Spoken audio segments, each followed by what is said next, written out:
all the crimes. How long do we have to wait? Till we catch our bad guy. Can I sleep? You can sleep on this late night show. You can eat, chew gum, but you can't drink. Because if you drink, you're gonna have to pee.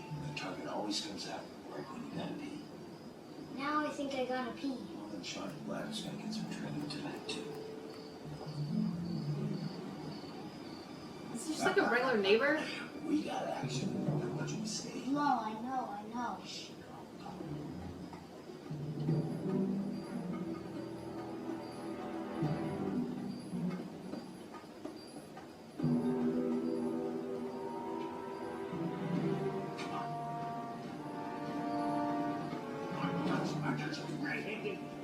Son of a bitch.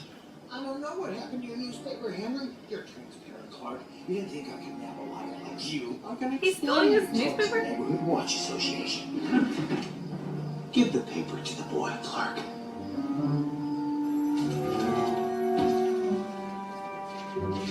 What the hell are you doing? Checking baseball scores. My fantasy team is killing me. This is the chief's office. No, she runs the league. I'm kidding. She's in the meeting. She won't mind. Plus, we look really important hanging out in here. Gus, have you tried this chair? It's a pregnancy chair. We have to get one for the office immediately. My birthing canal has never felt so alive. We need to get out of here. She told me to wait. For what? Gus, I'm not a migraine. No, that's just what you tell everybody. I want you to try this chair. I'm not admiring. I'm not trying that chair, Sean. I'll sit on the birthing ball. I kid you not. That thing is like a refreshing waterfall cascading down your vertebrae. The woman, Raylene, says she visits Raylene? an occasional psychic. She wasn't asking for one. Well, not in so many words. No, not in any words. This is a bank robbery. The pen is blue. The goddamn pen is blue. Dude, you look so peaceful when you're sleeping. Never come in my apartment again, you hear me? I've seen the Hornby Bank file. Look, Sean, I don't want a cousin. Is the key.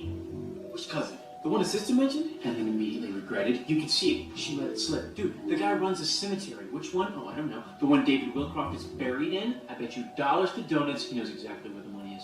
Look, it's already in my hand. His name is Roger Blaine. Creepy as all get out. Lives on the grounds, alone, no wife, no kids. Not that part. That's the Italian seamstress I met at the Renaissance Fair. How much further is this place?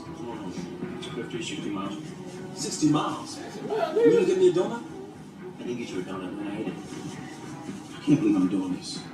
We're solving a crime that happens to be our job description. No, driving so far on a whip. Wing, he says. A guy dies, gets buried by his own weirdo cousin in a tiny cemetery way up the coast in a town with a population of 200. That is not a whim. That is a clue. You think the cousin has the money? Roger Blaine? That even sounds like an alias. He could have killed Wilcroft. Or it could have been the sister. Gus, they're all kind of creepy. The dead guy, the undertaker, the sister, Raylene. Oh, there's nothing creepy about Raylene. Nothing creepy about the melodramatic widow. No. Are you serious? Who marries a bank robber? Who sees a psychic every week? There's nothing wrong with her, Sean. Okay, what is this thing you have with women in general? They have a name for this, you know. It's called the Stockholm Syndrome. No, it's not. It's not. Florence Nightingale's disease. Are you trying to be funny? You can't ridicule me because I want to help. I can when you want to help too much. You have an unnatural affinity for this woman that I simply cannot wrap my brain around. She dresses like she's on her way to a PTA meeting. Fine. She reminds me of somebody who was very important to me. Who? Don't worry about it. Oh, What? don't say. What? Don't say Meredith Baxter Burney. It's not MBB. This is unhealthy. Okay, you were in love with her too. I loved her because she was Mrs. Keaton and she gave birth to APK. It's not her anyway. Now who is it? My babysitter. Your babysitter. Yes, my babysitter. Gus, Mrs. Pilderman was in her late 60s. Mrs. Pilgrim was 37 years old and she was a nurse, Sean. She taught me things like, about books and art, things like that. Things like skin dipping. I did not go skinny dipping with Mrs. Pilgrim. Well, at least that sheds some light.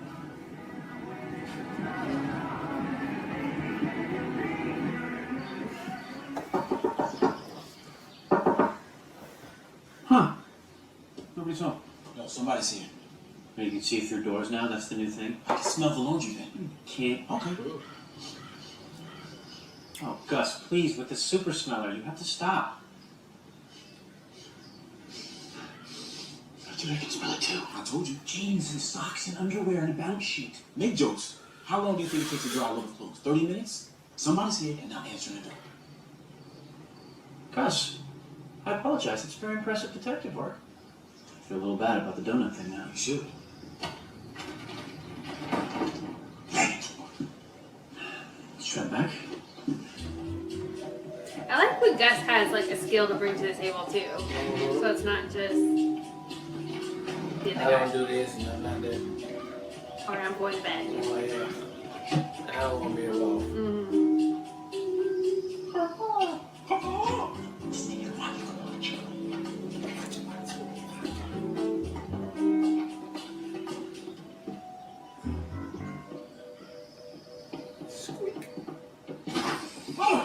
Bro, you want to be Okay, dead. so we're good. And $500,000.